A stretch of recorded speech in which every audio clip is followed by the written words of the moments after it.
you get them to watch what you're doing and draw them in, and then they can see the realities of it.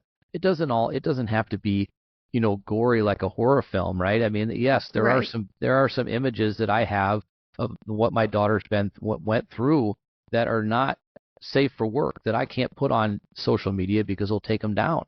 But at the same time, I've also said those are the images that people need to see to realize, what this is and how important it is that turn it into something that draws in people for that type of thing. So that would be amazing. The documentary number one would be incredible because it gives you the chance to really tell your story in a way that people could understand it and relate to it, but also then taking pieces out of the book and making them into short stories. It's all great, and I can't wait to be able to not only read this in its entirety, but then to see that stuff move forward as well. Thank you. I feel like it's the career that's developing into just around my story and around cancer and inspiring others. It's everybody takes two different roads, or there's two different roads when it comes to going through. It's that, and the treatment is over or the bell is rung or something like that, you can choose to kind of fade into the background and just almost forget about it, or you can use that what you've gone through and turn it into a positive passion. And neither way is a wrong way to deal with it, but that's really the two roads that I've seen so far. A lot of people don't want. For the longest time, we moved to Mississippi, and I saw it as like a new start because nobody here knew me. And I thought, okay, nobody's going to think of me as the cancer girl, so I can be whatever I want to be. And my siblings did that too. My parents kind of did that, and we just like pushed back all of like the pain and trauma. And then once I started doing my book, it was difficult for my family and for me to bring back some of that stuff that we had just kind of shoved deep down. And that's another one of those familiar things for me as well, because I know that all of our daughters went to the same school from school all the way up to 8th grade. And from there, they went to a separate high school. And when our oldest daughter went to high school, she told nobody around about her little sister. She didn't want to be known as the girl whose sister had cancer and who had passed away. She didn't want to be known about it. She wanted to kind of be in her own individual, and which was fine. We let her run with it, and eventually it would come out, but she didn't want to start off her career as kind of people, I guess, I don't want to say feeling sympathetic or sorry for her or things like that, but that was kind of her way to deal with it. And again, it's okay. So it's kind of the same thing, move to a new area, kind of start anew, and just, live your life. And, but I think you have taken and run with this in such a good way that not allowing it to define you, but you are using your experiences for good, because you know what you went through was terrible. You should own it, because you're here and you're able to tell this. And everything, you should just own it and not be, I don't want to say ashamed of things, but, some people kind of feel that way, but I think you're doing a great thing. Thank you. How long did it take you to write the book once you decided that you were going to do it? At first, it was just reading through all of the blog posts and trying to put it together in a way that, like in a timeline, and just organizing all of that took probably a month, looking through everything, separating it, putting it on my computer. That took like a whole month. And then I, started putting in the little Maggie quotes and different, parts of the timeline. Some of them didn't happen at the parts that I put them in, but it, built off of what my dad was saying or what I was saying. So I would insert little Maggie quotes in there. And then I went through the entire timeline and journaled about, what my dad said, what I said. And at first it was just journaling. And then I went back and wrote it in a way that made sense for a book. So it took me about a year and a half. At one point, I kind of ran away from it when it got to part 2, where it was a lot of really long hospital stays with my seizures. brain surgeries. It was just a very dark period, and I didn't know how to write about that. So I took a break for like 3 or 4 months. And then eventually I came back to it and was like, I have to face this, and it'll be painful, but once I get through it, it'll be done. And it was actually a very healing experience, to read all of that, to try to bring back memories and ask my parents about certain things where when I was in a coma, or things that I don't remember happening, or things I hallucinated, because that would happen too. So it was a very long experience, but it was only a year and a half, but it felt a lot long. That's understandable, 100%. Reliving everything that you've gone through, or having to talk about it and bring it up, it seemed like forever. Do you feel like, or I mean, not even feel, was it difficult to ask your parents these questions, or to talk about the darker times and have them kind of relive? Was it hard for them to really talk about it again? Yes, they understood why I needed to do this, and they were very supportive. But almost every conversation that we had about, me saying, I remember this happening, is that what actually happened? It brought back a lot of dark memories for them too. So every conversation would end in, them crying, and then I'm crying because they're crying. And yeah, so we would space out the conversations, so that I could write about the conversation right after it happened, and then just kind of take a break for a few days, and then go to the next one and do it like that. You having these conversations with your parents and maybe even your siblings, were there things that were revealed to you about your treatments, about your time in the hospital, anything like that, that either you didn't know about or that you thought were different than what they told you? I didn't realize that the process of me getting diagnosed was so complicated, um, because of everyone's ego, like all the doctors. We would, after I got the scan that revealed my tumor, and my neurologist diagnosed me with a brain tumor, he sent me to a hospital to get brain surgery. It was like a 2-hour drive, but he said it's emergency brain surgery. So we told my siblings what was happening and had like a family moment, and then we just went to the hospital. At the hospital, they said that it was just a cyst and my seizures were migraines. And so we went home, and for 3 months, we just kind of accepted, okay, this is what it is. And I personally felt like they're wrong, and that it actually was a brain tumor. And I didn't realize that my parents felt the same way, and that my mom called the doctor and, the hospital that I was going to have surgery. She called him every day and just said, something is wrong, and it's not migraines. And they became really annoyed with her. She was like pestering them every single day. And I didn't realize that. I didn't realize how much my parents advocated for me in that. It truly, it truly is incredible to hear the same type of doctors can have a very ego-driven way that they treat their patients.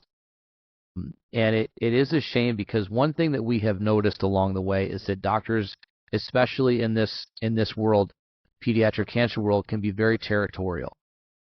There's something that they've seen and they can treat, and they know they're very positive that they can. They want the case. If it's something they've never seen, they don't want the case, or they don't want the credit if something goes wrong. And and really the miscommunication with doctors, or I'm saying this and you're saying, and I'm right and you're wrong. This is really not the time or place to be playing whose ego is bigger. It's supposed to be about the patient, especially if you have chosen to go into a line of work that deals specifically with children. It's about the patient. It's not about You know what I mean? A notch on your belt. And it really is truly a shame to hear that is such, again, that's such a common thing that, already the doctor's hands or their toolbox is very limited when it comes to the options they have to treat it. Their ability to work with other doctors or other hospitals or other specialists should not be limited as well. Right. And it was this one doctor who, he didn't run the department, but he kind of acted like he did.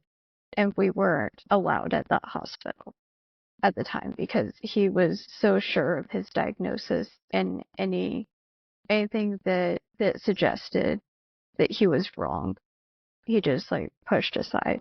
So when I was re-diagnosed, um, we went there and a doctor got us in through the back door so that that doctor wouldn't see it. It was a very extreme situation. Honestly, I don't even know what to say about that. It's so blown away by the fact that doctors in sense have to go through such extreme measures just to do the right thing by their patient. And it's a shame because you're practicing medicine, whether you're in pediatrics or whether you're in adults, it doesn't matter. We're not practicing for your career, for your accolades on the website where they tell you where this doctor went to school. You're practicing medicine for the patient that's right in front of you at that moment. And I mean, I'm just glad, honestly, we'll never put ourselves on a pedestal, but I know that we advocated very, very hard for our daughter, and I'm so glad that your parents did the same thing for you. Me too. And did not allow egotistical people to really get in the way of the best course of action. Because, had they not advocated, had they took the word of somebody that was so sure of a diagnosis that was wrong, you and I might not be having this conversation. And so I'm glad, and that's truly amazing. And I'm glad that you found that out and that was really detailed for you, because it's so important. And for everybody, advocate for your children, 100% advocate, and make sure that you understand that when you're in the room, that doctor is only one patient, and that's you. Mm-hmm. That's the main thing I would tell parents, is just never stop advocating. Your child is the main priority, and it's okay to get second opinions. It's okay to question treatment. Just never stop advocating. 100%. It is always okay and encouraged. And I would say too that we probably didn't ask enough questions, because you're in that moment. Always wonder, am I asking the right ones? Should I ask these questions? Am I allowed to ask these questions? And yes, you are allowed to ask those questions. And like I said, it doesn't matter if you're in that room for 10 minutes or an hour. You have that doctor's time at that moment. And if you truly feel there's a different treatment, or if something's not working or whatever, ask the questions. And to be honest with you, most doctors are happy that their parents or the advocates are taking that role to ensure that their children are treated properly and correctly. So don't ever be afraid to do that. And if it is a situation where a doctor and you don't mesh because they don't want to listen, and another doctor, second opinion, all day long. So you mentioned too that your siblings, again, and your brother became a doctor, which is awesome. You mentioned that they had a great impact on what you did. And what other types of impacts would you say that now after the book is out, now that you are looking forward to doing other types of things with movies or documentaries or things like that, do they still play a role in everything that you're doing now? They're very supportive of what I'm doing. It's still hard for them to look at all the details because there's so much that they didn't know. There were so many times that I was in the hospital and they were staying with my grandparents or staying with friends. And my parents obviously wouldn't tell them everything, and so there's a lot of things that they didn't know. So they still struggle a little bit with like hearing all the details, but they're very supportive of me sharing my story. And my sister did the illustrations. I talked a little bit more with her than anyone about the little Maggie quotes, because she's a really good artist. I told her I'd like you to draw as if you weren't a good artist, as if you were 7.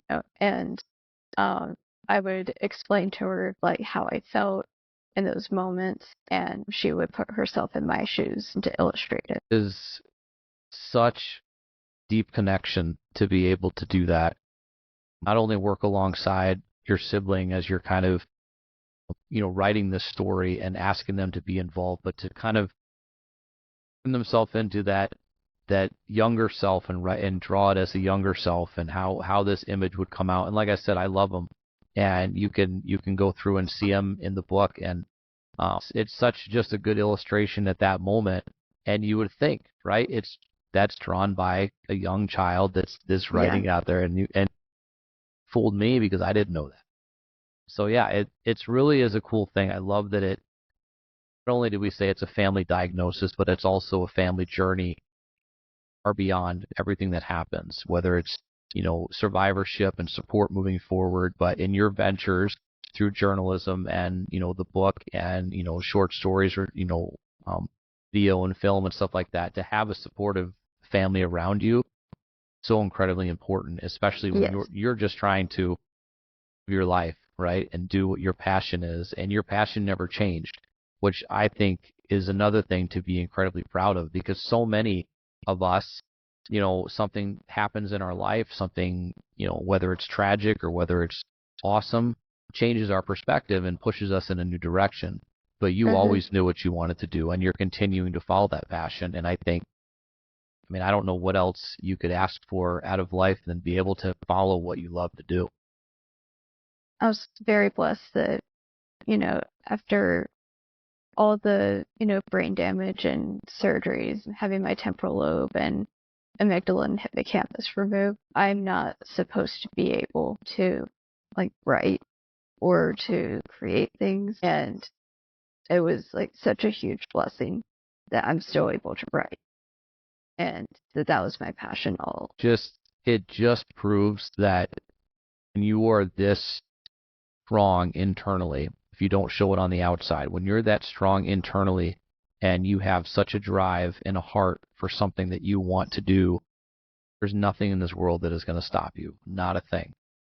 And it doesn't matter how much has been taken from you, you're giving back twice that much to everything that you're doing and to the world in general. That it just proved positive, to be honest with you. The petty person in me wants to go back to the doctor that said you'd never make it and say, "Here I am. And here's a copy of my book. Go ahead and read it, and then let me know when you want to apologize." But that's just the petty person in me that doesn't need to come out. But that's one of the, I can tell that you're proud of what you do, and I can tell that listening to you that your family's proud of what you're doing, and being a part of everything that you're doing. It shows, and that's the kind of stories that I want to hear. I want to hear them all, but I love the success, because that means that you've taken is truly a monster and you've defeated that monster, and you've said, this is what's going to happen and nobody's going to tell me different. So to you, I say congratulations on everything you've been able to do so far, what you will do in the future, because I feel like this is only just the beginning of what's going to continue to happen. Thank you. I really appreciate that. And I hope it is just the beginning. Absolutely. And so is there any, now you've talked about, we've talked about the book, you talked about the possibility of turning it into documentaries, short stories from the excerpts of the book. Is there anything else that you have going on or that you're planning on doing, or maybe is soon to be released or something like that nobody knows about, that maybe we can just tell us? I'm working on a hardcover that should be available soon. I'm also just trying to market it in any way I can. It takes me out of my comfort zone a lot, like even to just do this. But I know that, my story is something that would help other people. And I know that, writing my book and self-publishing it isn't enough. I can't like stop here. I have to take chances. I have to go outside my comfort zone to get it seen and read, and for people to, be able to find it. So I'm going on as many podcasts as I can. I'm doing everything possible to get it seen. And you're doing all the hard work, and you're putting in the effort, and I think it's gonna show tenfold. I think you're going to have the response that you want to have, and maybe even more. Because when you, like I said, when you have something like this that strikes a chord and relates to so many people that might be looking for a way to talk to people, you probably feel the same way. But I know that when our daughter was diagnosed, we felt like we were on an island. We knew nobody that was going through this. We knew. I think myself and maybe a lot of people in the world are ignorant to the fact that if you ever go to the hospital as a kid or whatever, that 6, 7 floors up, kids are fighting for their life in an oncology wing that you have no idea even exists. You're looking for that way to relate to people, and when you can do this and you can show it from the inside, I think you have a special connection that is going to be really awesome. I think a lot of people are going to jump on it and say, this makes so much sense. This is how I felt. Now I don't feel so alone. And that really is kind of the reason that I do social media, the reason that I do the podcast, because it gives me a way to not only share our story and relate to people, but give them something to relate to. And I do not have the talent for this. I don't. This is a special kind of person, and I don't have the talent to write a book, but I can speak it. And that's my opportunity. And what you're doing is a way that people can sit down and I have a flight on Friday, and so I'll be on the flight with this will be with me. And I think that's awesome. So whatever you do moving forward, make sure you just continue to get out there and let people know what you're doing, and don't ever be afraid. Come out of that comfort zone, because that really gives you a chance to meet the people and to meet the community that you are going to be so inspirational and important to. My biggest distribution goal is to get it in hospital gift shops, because I know that's the main place where, I was in the hospital for about 2 months at one point, and my parents would go to the gift shop to get books, to get games for me, stuff like that. Uno was a big one, and they would, just find stuff at the gift shop. So I feel like that would be the number one place I want to see it. And that is a great goal. And you're right. We frequented the gift shop all the time when we were just had, nothing else to do, and right. went down there and to be honest, like, there's a lot of the same stuff that you see in there, but to see something like that, and also it's personal, right? It's personal to somebody that's been there. That's a great idea, and I don't see any reason why you'd ever have an issue doing something like that, and I hope for the best. And as a matter of fact, that's a good idea, and I like it, and I'm going to steal it just a little bit. My wife, we actually just got the proof today. My wife wrote a children's book that is, really? Yeah, so there's relatable kind of to children that are going through not only cancer but anything. And our goal would be to get it in as many hands as possible. And being in a place where the kids are, that is really an amazing idea. So I'm going to run with that one too. But yeah, that is a great goal. And maybe her book will be next to mine. Love it. I would absolutely love it. It's like I said, I'm not the writer in the family. That's her.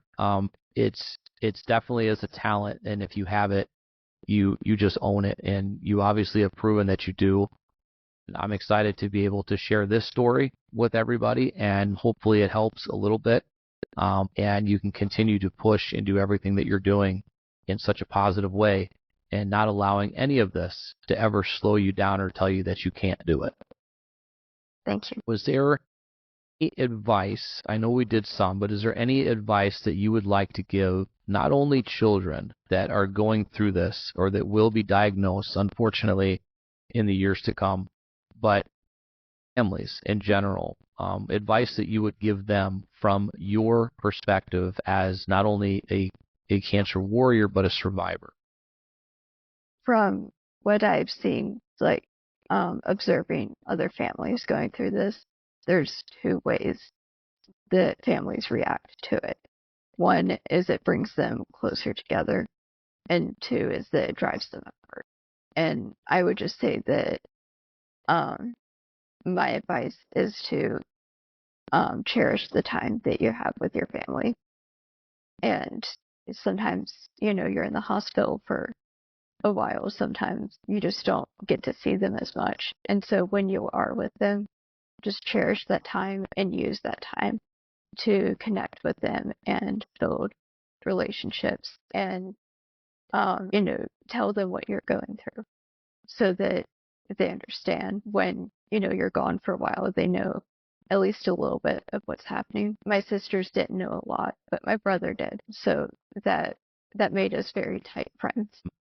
Want to touch on one thing, and it's when not only can it bring you closer together, but it can tear families apart. Mm-hmm. This diagnosis, this disease, this fight, this journey, whatever you want to call it, brings you closer together because you just don't know what tomorrow's going to bring. It brings things out in people that you didn't know were there. At the very same time, not only does it tear families apart because of the time, right? I have two other daughters that when I was in the hospital with JC, I had two other daughters at home that I missed a lot of time with. I missed a lot of events. I missed a lot of sportings and concerts and things like that. I always regretted not having that time with them, and I've tried my best to really make it up, even though no, they are not mad at me for that. But at the same time, I'm mad because I missed that time. It's a lot to make up. And, there's also the other side of it is there's an 80-20 rule. And 80% of couples will break up over this not because of the diagnosis or the lack of love. It's because it is so stressful, so stressful and beyond belief. And so it's very much a 50-50 right down the middle with this. And so you're right. Cherish every single second. Cherish every moment. Never take anything for granted. And if you can say yes, say yes. Put your phones down. Turn the TV off. Just talk and just be there because that's time you'll never get back. Mm-hmm. So let them be there for you as well. That is hard to accept help, right? To accept a shoulder to lean on, to accept any of that stuff. And we're still learning all these years later on how to accept help because much as we don't think we need it, and it's okay to say I need help. It actually shows how strong you are to ask for help. Is there anything else that you would like to leave the people listening about not only your book or where they can find it, anything that you have coming up that you would like to share? Not that I can think of. I think I've said pretty much everything. Okay. Well, so the book is called Pearls, okay? A memoir of childhood brain cancer and hope. And I'll hold it up so you can see it there. Got mine on Amazon, but I know you have a website, correct? What is it? Yes, it's authormaggiebushway.com. It links back to Amazon, though Amazon's the main place you can get it, but I am working on distribution to get it into bookstores. Perfect. All right, so everybody listening, I would encourage to go and check this out, check out her website, and purchase the book just as a way to really kind of not only support somebody that has been through this, but they are sharing their story with the world and looking for a way to inspire and not only help other families as well, kind of going through this, but also give yourself something to read that is going to be truly impactful. Let's put down the fiction and let's read the real stuff. Okay, that's the way I am, and so I wish you the best, and I thank you so much for taking this opportunity to speak with me, going outside of your comfort zone and sharing with us your story and your journey up until this point. And I'm look forward to see what you do beyond today. Thank you. And I'm so blessed to be able to reach your audience as well. Thank you so much. So for that, I will say thank you again, and then I will say for everybody else, we will see you all next week.